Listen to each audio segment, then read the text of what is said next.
Government should restrict freedom of speech when it impacts others' cultures and beliefs. As you can tell, today my team and I are defending the right side and standing for this motion.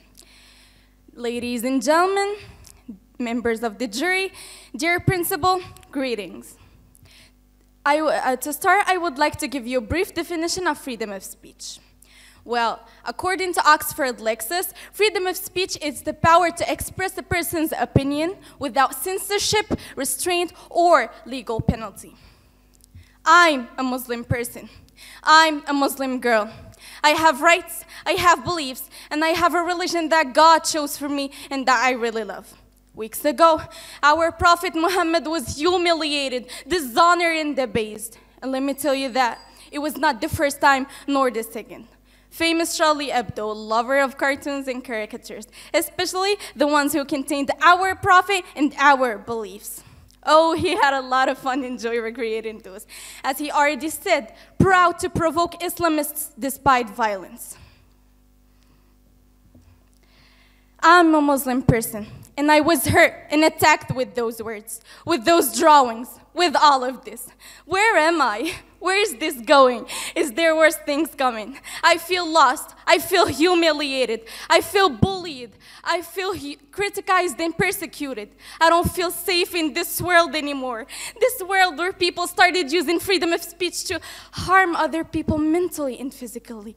A world where people don't even care how others think or what others feel. They just talk to please themselves and to express their thoughts and opinions.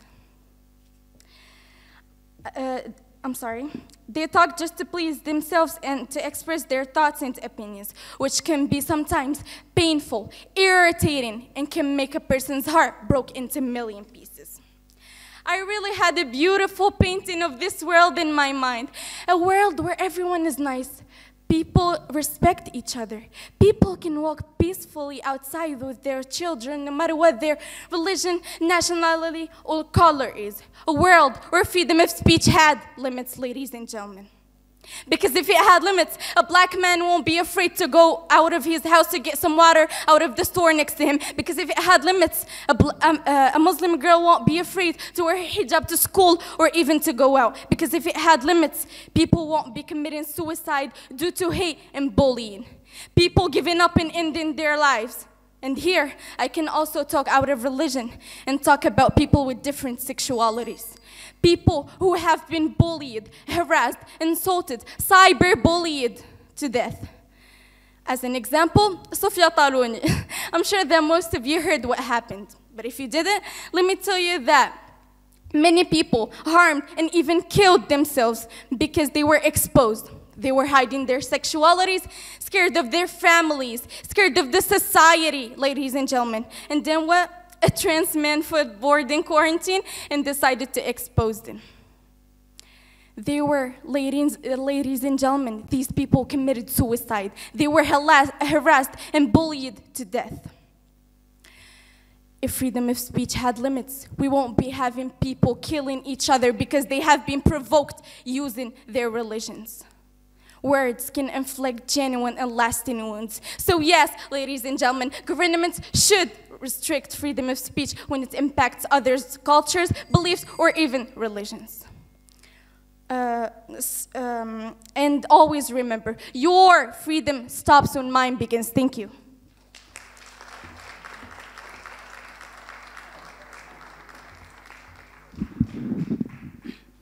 Ladies and gentlemen, dear jury, dear government, in the mindset of all what is happening around the world currently, an important question resurfaces.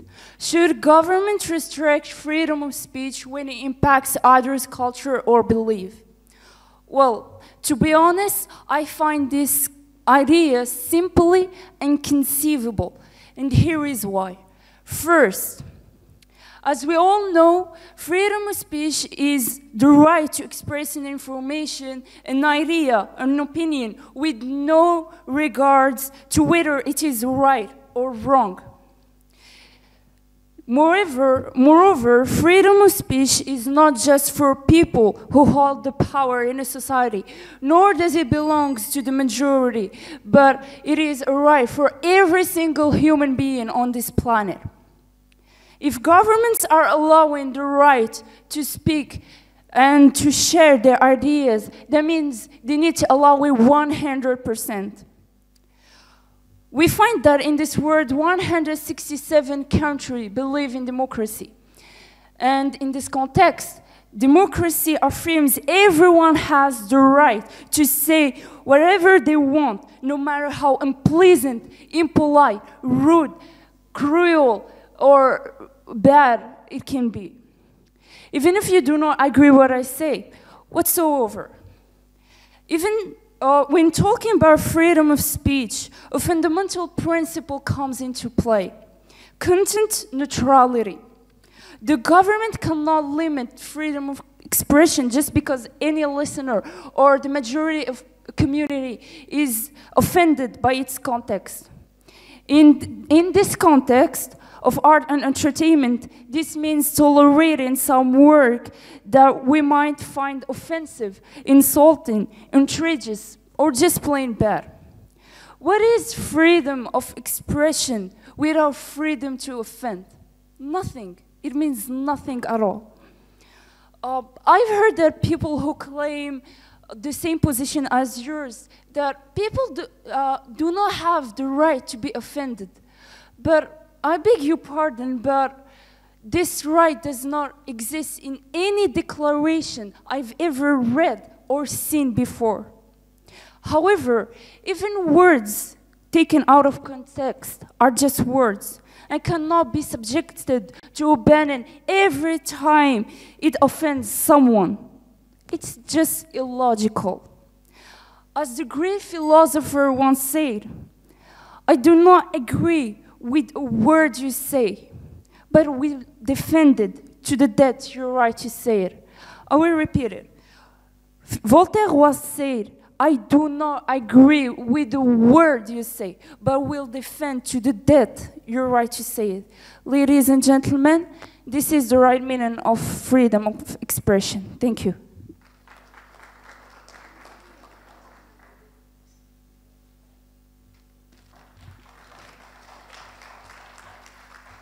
Here I am, standing behind this glorious podium, defending a motion that has been dear to my heart since I was informed about this debate.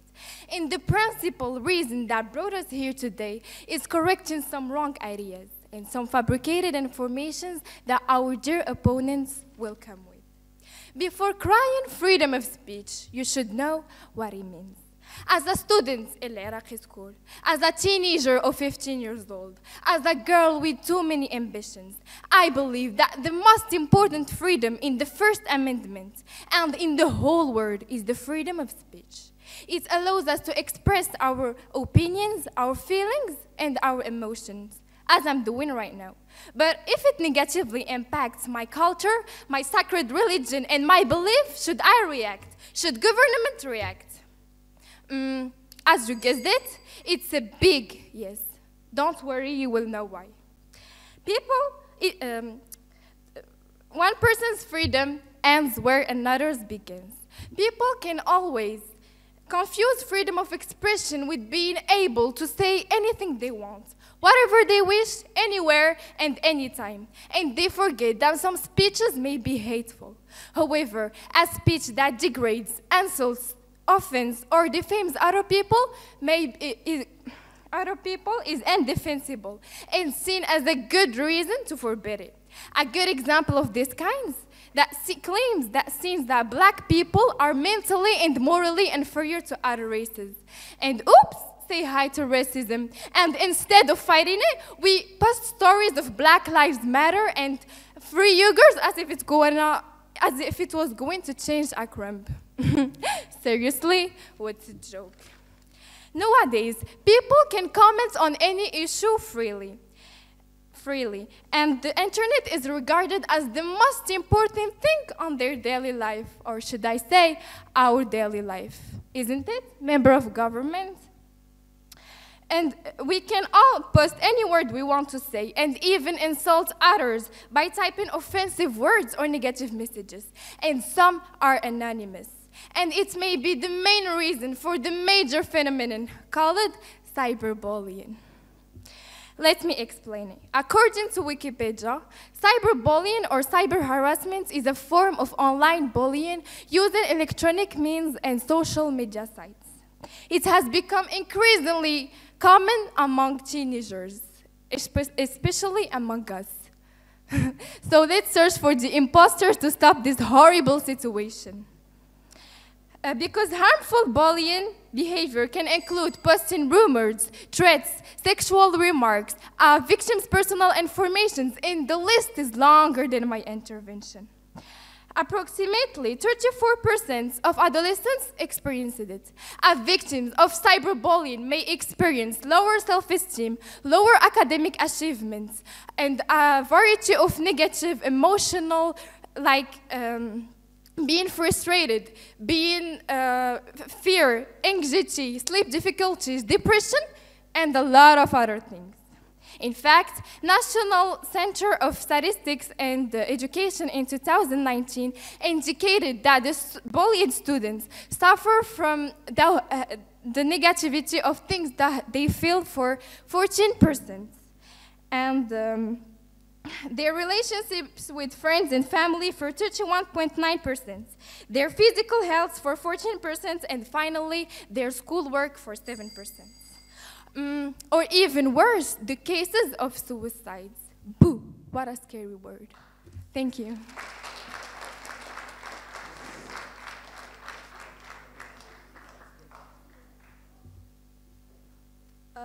Before I start my speech, I just want to point something Deputy Prime Minister has said.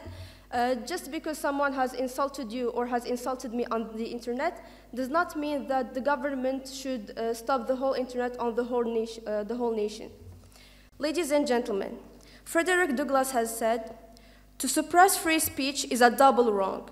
It violates the rights of the hearer as well as those of the speaker." Following the same reasoning, human rights activist Peter Tatchell states, "Free speech does not mean given by God a free pass. It includes the right and moral imperative to challenge, oppose, and protest bigoted views." He adds that bad ideas are most effectively defeated by good ideas backed up by ethics, reason, rather than by bans and censorship.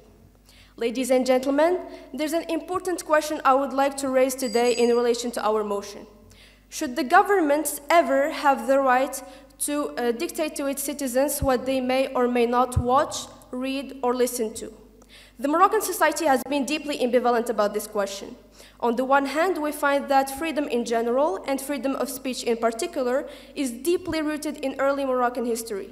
It was even at the core of the first known civilization to ever live on this land, the Amazigh, as the terminology can be translated into the free man. On the other hand, we find that recent Moroccan history is filled with examples of overt government censorship, from the 100 book bans and the strict restrictions on the media in the last decades of the 20th century, to the tens of arrests we hear about frequently of artists, journalists, activists, citizens who did nothing but voice their opinions freely on the internet or in rap songs. Nowadays, as the internet has introduced a whole new level of freedom of expression, we find that an increasing number of people use YouTube and other social media platforms as an outlet to their ideas and opinions. And so, provocative art and the whole entertainment industry, which has become pretty straightforward, have led to put all the laws in relation to this matter to the test. And here, ladies and gentlemen, there's an important question I would like to ask you.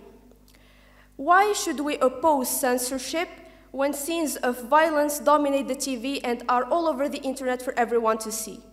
When works of art can be seen as a direct insult to people's religious beliefs, and when much sexually explicit art can be seen as direct insult and very degrading to women?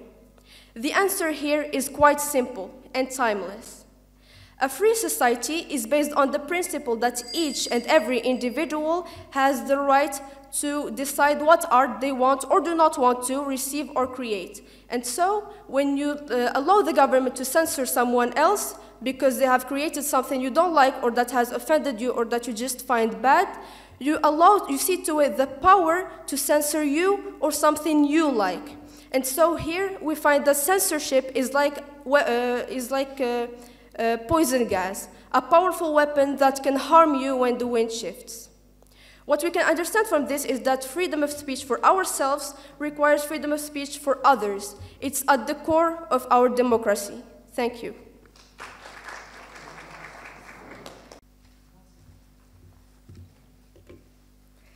Freedom of speech doesn't mean talking about anything or anyone as you wish just because it's your opinion. Freedom of speech is not freedom of bully. It does not mean you can harass, abuse, and dehumanize others without any repercussions. Do you ever catch yourself doing something that would appear seriously strange to someone from another culture?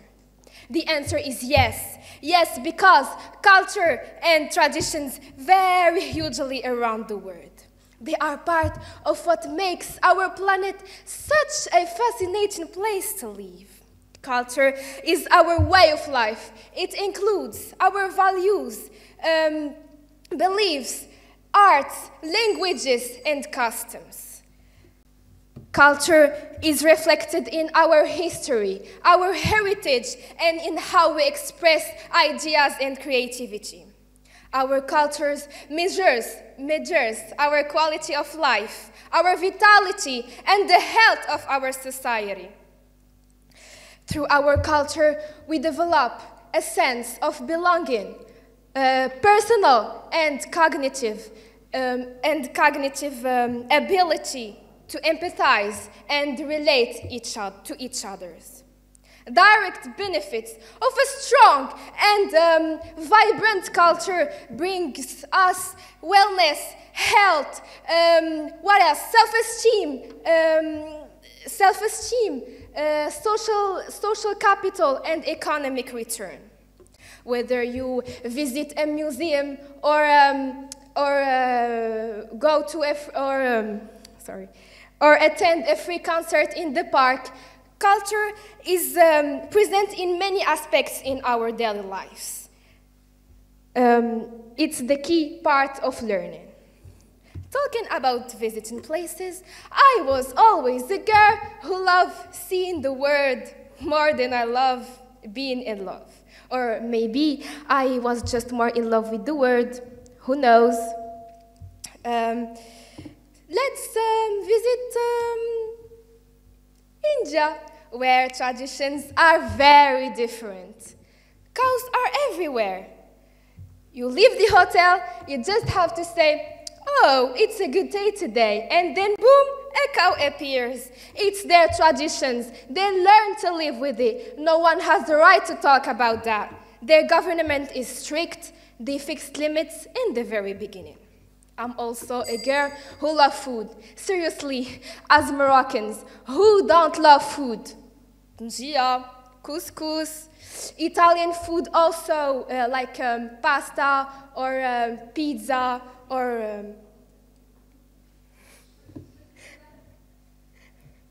Italiano gelato. China also with their different food, such as earthworms, grasshoppers, cooked snakes. Food and culture are interwoven. The processes involved in preparing, cooking, serving, sharing might appear very simple to us, but they often carry important social and cultural significance. Everyone has the right to freedom of speech, as long as it is not slanderous, discriminatory, promotes hate or violence towards a person or a group of people. Thank you.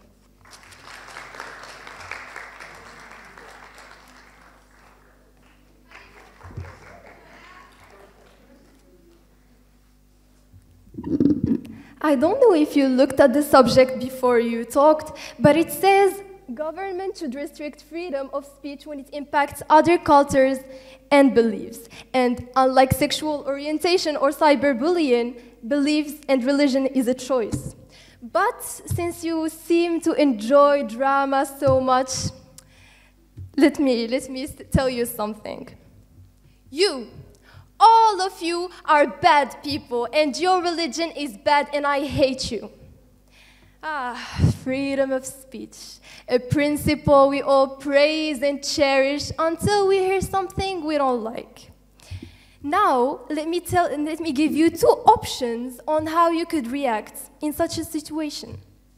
First reaction. You're obviously wrong because Islam has laid down some universal moral values for the prosperity and happiness of humanity as a whole. And since your opinion is not supported by fact and argument, then it's invalid. Now, second reaction. Oh, you offended me. How dare you? The government should restrict your freedom of speech and protect me from hearing your abhorrent speech. I'll let you pick which one of the options is the wiser and best one. Now look, we all agree on something, is that no one wants to hear the offensive rubbish an Islamophobic or even a racist want to say. But the best way to challenge prejudice is to fight it and destroy it with argument and proof in the public realm. Shutting people down won't make them change their opinions, won't make them change their minds, won't make hate disappear, and it won't definitely not fix our issues.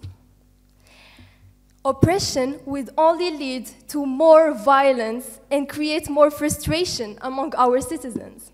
Just take a look at the Nazis back in the 1920s. They were very strict anti-hate speech laws. Nazis were arrested, punished, and even fined for what they published. And let me remind you what happened. Do you even remember? Do you remember what happened with the Nazis? Nazis won the public, by the way, not only did they use prison as a propaganda platform for them, but they won the public support. They won the public's attention and sympathy. Listen closely to what history tells us, because history says if you censor Nazis, you help Nazis. Now, the definition of hate speech may shift, but the pattern is always the same. Shutting people down won't silence them. It would only make them louder and stronger. Also, who's that genius who thought of this incredible idea of letting the government decide which speech to ban, and to ban speech it doesn't like? Really? Once you give the government the right to pick and choose which ideas are sufficiently hated to be suppressed, then no idea is really safe. Exactly what's happening with the pro-Palestinians activists in a lot of parts in the world. They're considered to be anti-Semitist and apparently offending to the Jewish community. They're being fined for that. You cannot achieve positive change, whether it's changing minds or affecting policy. You cannot do that if you only talk to people who affirm your beliefs. Thank you.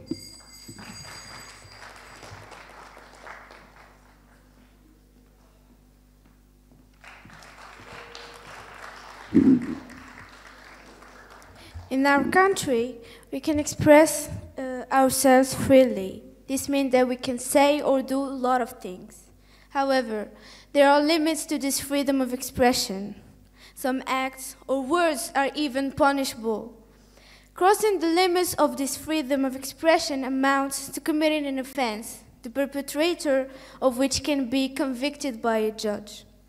Freedom of expression is defined by the Universal Declaration of Human Rights of 1948, which states that everyone has the right to freedom of opinion and expression, which implies the right to not be worried about their own opinions and to seek receive and disseminate information and ideas by any way of expression, whatever. The Constitutional Council specified in 1994 that freedom of expression is a fundamental freedom, and it's as precious as its existence is one of the most essential guarantees of respect for other rights and freedoms. Also, freedom of expression is a universal right which constitutes an element of any democracy, and it takes several forms: oral, written, visual, artistic, and a lot of other forms. Restriction can be made on this freedom according to Article 19 of the International Convention on Civil and Political Rights, and adopted in 1966. It may be subject to certain restrictions, which must always be prescribed by law and be necessary. While freedom of expression has a huge meaning in democratic societies, it cannot, however, be exercised without limits and is limited by law. We must indeed distinguish between the private sphere and that of the public. In private, everyone is free to think and say whatever they want.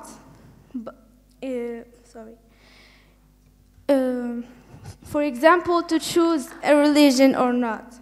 But freedom of thought should not be confused by freedom to publish whatever you think of in the risk of harming others. We do not have the right to slander and also insult them. For example, to incite racial or religious hatred, to make remarks about racist or homophobic people, to call for physical violence against individuals, to the apology for war crimes, crimes against humanity.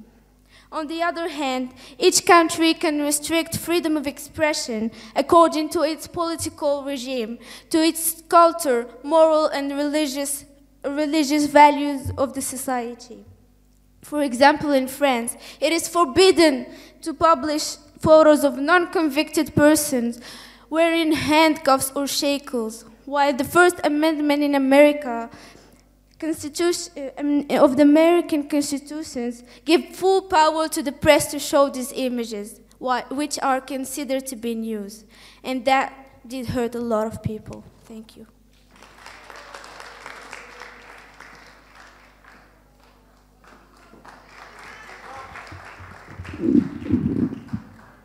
So, first of all, Prime Minister, let me tell you one thing. If freedom of speech had limits, a black man wouldn't be free. And member of the government, bullying is not a freedom of speech. It is a form of violence punished by law. Also, Chinese food is not just insects, and that was very offensive to the Chinese culture, so might as well side with us. Ladies and gentlemen, I am deeply honored to have this opportunity to lift up your spirits from all of the problems happening in this world. Here we are debating a topic that gave us this chance, yes, the chance to speak our minds, that has spoken and shouted loud and high that nothing can be discussed. A value that humanity has dedicated its whole longing into achieving it. And here comes the government team to slice and bash all of that effort, saying that it should be restricted. Stepping on an effort that has cost many lives, just because some people don't have what it takes to stay calm and understand others' perspective. Just because a misunderstanding happened in France, leading to a murder and a whole boycott. And you are sitting in your chairs pretending as if that never happened before. Just when I thought that 2020 has hit its climax, but sure, I was mistaken. See, I'm not saying that all of this uproar is a blatant, negligible case. Quite the contrary. Dear audience, nevertheless, what I'm asking of you is a comparison between this situation and the following. 1500s, Nicolaus Copernicus, a scientist considered to be the father of modern astronomy, multiply persecuted by the church for heresy against it, making him unable to work fully on his researches. 1600s, Galileo Galilei, a scientist considered to be the father of modern science, was exiled by the church for heresy against it. 1700s, during the period of Enlightenment, François-Marie Arouet, otherwise known as Voltaire, who greatly influenced the direction of Europe and also is credited as the architect of the revolution, was later executed for treason. Moving on to Rousseau, who was persecuted but also somehow influenced the Declaration of Independence. And last but certainly not the least, the man who shaped the modern democratic system, which is none other than Montesquieu, who was also persecuted by the police for touching the French culture and politics. So basically what you are asking of us, dear government, is to run back the tape, right? You are asking of us to commit more crimes against science, commit more crimes against the human rights. But ladies and gentlemen, now I would like your deduction of this comparison. And I would like it to be a choice made of your own free will, choosing between two realities, or should I say, the unconceivable world where freedom of speech is restricted, meaning going back to being Neanderthals, or this reality, a reality where you, teacher, is free, you, jury, you, member of the audience, are all free. A reality where you're not afraid of tigers attacking you, or the police arresting you if you speak your mind. A free state of mind, one with absolute freedom of speech. And that is all, ladies and gentlemen. Thank you.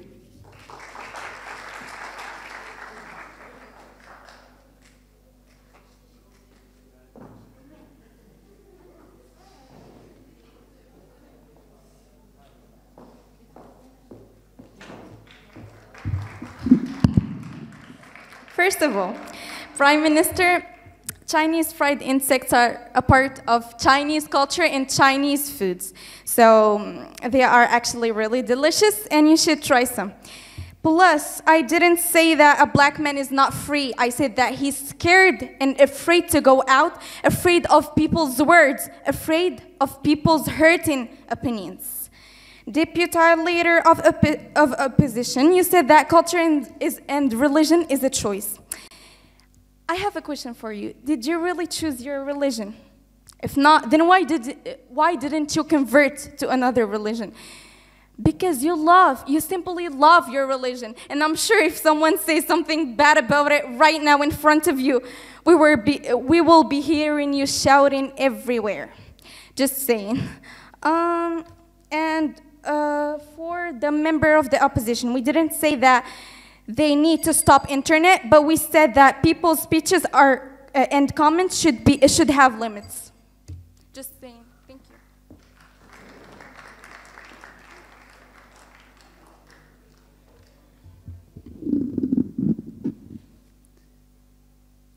With privilege comes responsibility. This is a principle we've been taught and reminded a million of times here at school. So, let's project this idea on our topic. When given the right to free speech, citizens need to be responsible and take into consideration that there are more moral limits to respect. These limits are not and should not be decided by the government. When you are offended by someone's speech, think of all the times you made of another person's religion, culture, or beliefs. And you will understand that in order to be respected, you need to be respectful. Thank you.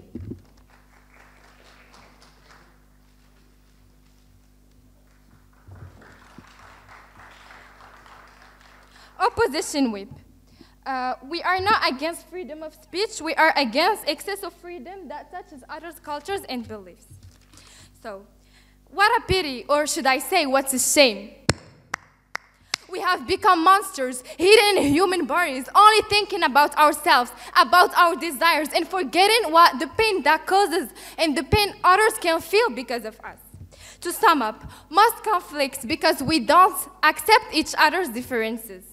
So that's why we should learn to exist despite the similarity between us. After all, we are all a part of the human race. Whether my skin is white or black, whether I'm a Muslim, a Christian or a Jewish, whether I apply my culture or not, whether I believe in God and the Prophet Muhammad or not, none of you have the right to judge me while hiding behind the freedom of speech.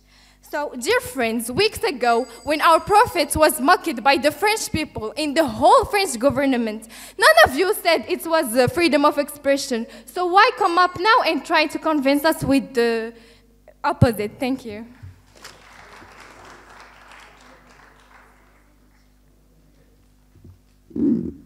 To answer your question, what most of the Muslims were upset about is not the caricatures themselves. It's about how the French president has reacted to them and has tried to shape the whole Islamic practice. Dear audience, I just wanted to add an idea that some people claim that freedom of speech can lead to the normalization of some behaviors. Like, for example, let's take violence. Studies have shown that aggressive people have a history of watching violent TV. Scientists had a hard time explaining this phenomenon. Do aggressive people prefer watching violent content, or do violent content lead to aggressive behavior? What we can learn from this study is that let's take, for example, Japan. Japan has a very low crime rate, despite having a very violent graphic content on their TVs. If we try to compare these two studies, we will find that, I'm sorry.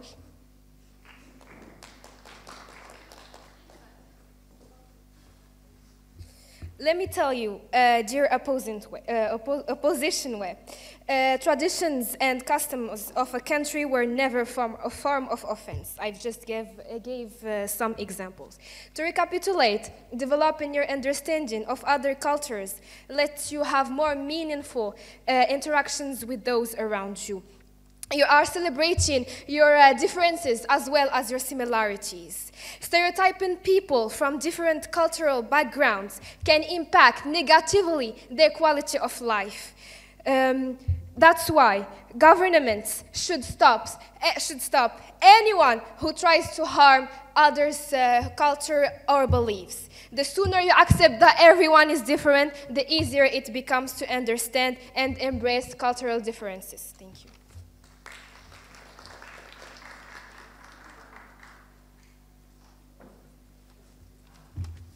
You really talked about shame, really, didn't you? You know what real shame is? Is the way she defended Islamists and justified their crimes under the excuse that they were provoked. It's like judging a rapist and defending the rape and blaming the victim for wearing a skirt. That's the exact same situation. And also, the fact that I actually didn't change my religion is the proof that I actually have choice and I choose my religion. And last thing, you keep talking about homophobia and sexuality and bullying, which is, first of all, not related to our topic, homophobia and sexuality. And second of all, it's quite offensive to our conservative society and culture. Thank you.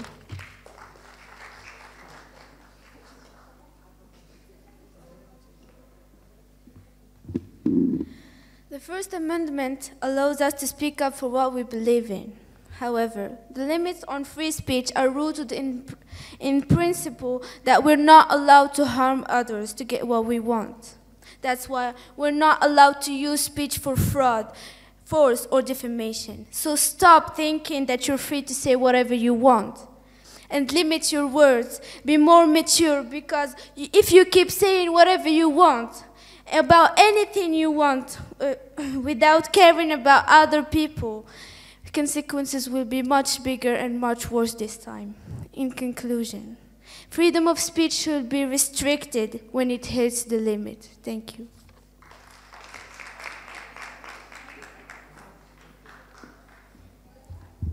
So, Prime Minister, was the taste of insects a counter-argument for what I said? Because I'm really confused.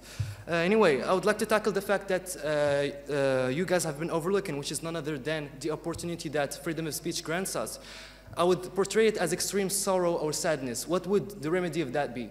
speaking to someone, and what would the consequence of all of those feelings bottling up? I would say maybe suicide or murder. Well, it is the same. Freedom of speech permits the human being to speak his bottled up opinions and avoiding the harsh outcome that will lead to that. Anyway, thus I truly believe that you, government, should stray away from hiding behind the awfully unrealistic possibility of a restriction of freedom of speech and accept the fact that everything, yes, everything is discussable, and that, ladies and gentlemen, is an indissociable factor from democracy, granting us a better life and a freely spoken word in a bound free world. Thank you.